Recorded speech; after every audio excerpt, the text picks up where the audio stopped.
เครื่องผสมแห้งน้ำตาลเครื่องกล้วยผงฟูครึ่งบวงกาแฟเหลือ1/4 บวงกาแฟ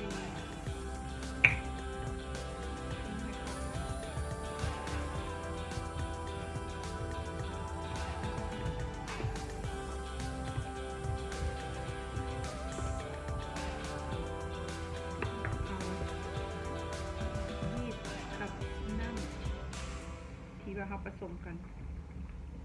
ตอกไฟ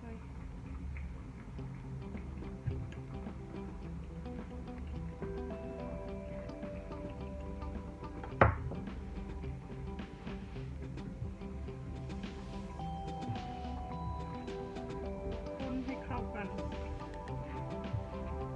ใครไม่จักเอาจักอันปั้นจักอันนวดก็ได้มือนวดแต่ว่าจะใส่แห้งงานดนหน่อยหนึ่งนวดประมาณ8 นาทีได้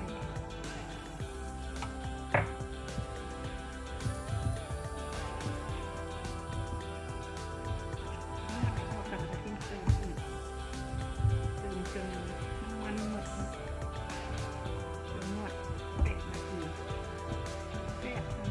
นาทีค่ะอบไว้1 ชั่วโมงค่ะ2 ชั่วโมงเนี่ยทิ้งสิมาทอดแป้งลงก่อนแป้งเหนียวจนแป้งติดทำยากปะไว้2 ชั่วโมงอ่อน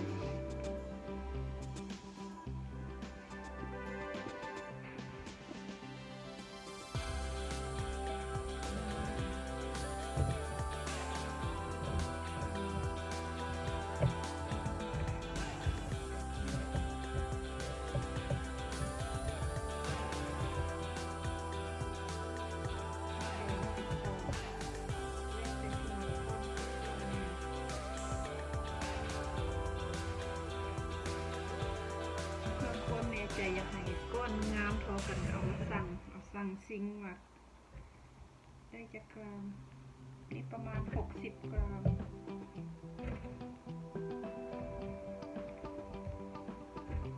เพื่อออกมาให้ก้อนมันพอกัน100%มันก็จะเป็นก้อนน้อยก้อนใหญ่เสร็จเป็นก้อนมนๆแล้วก็มาจุ่มลงใ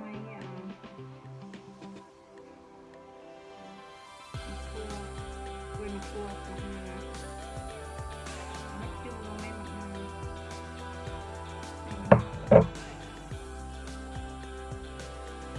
จับให้มันเข้ากันแบบบีบให้เข้ากันเพื่อแบบไปทอดไปคิวบ่ให้มันงาตก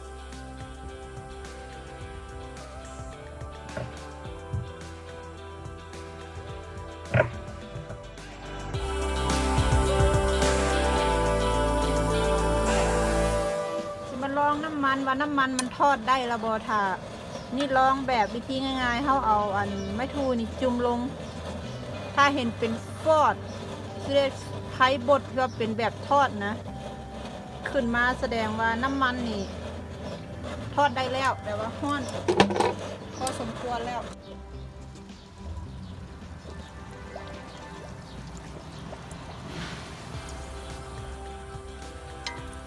หนักค่ะเอาฟูแบบนี้เลย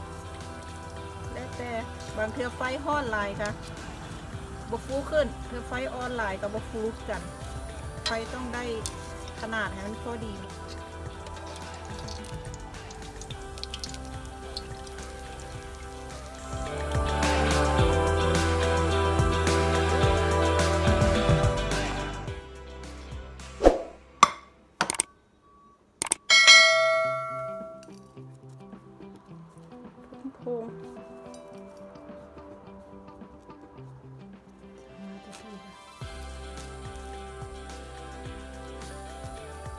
โค้งแบบนี้เลย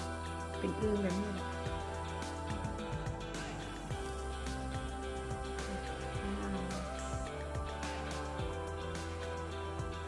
เห็ดลองเบิงเด้อพยักเห็ดก็ได้เห็ดลองเบิงเห็ดกินจะได้เห็ดขายก็ดี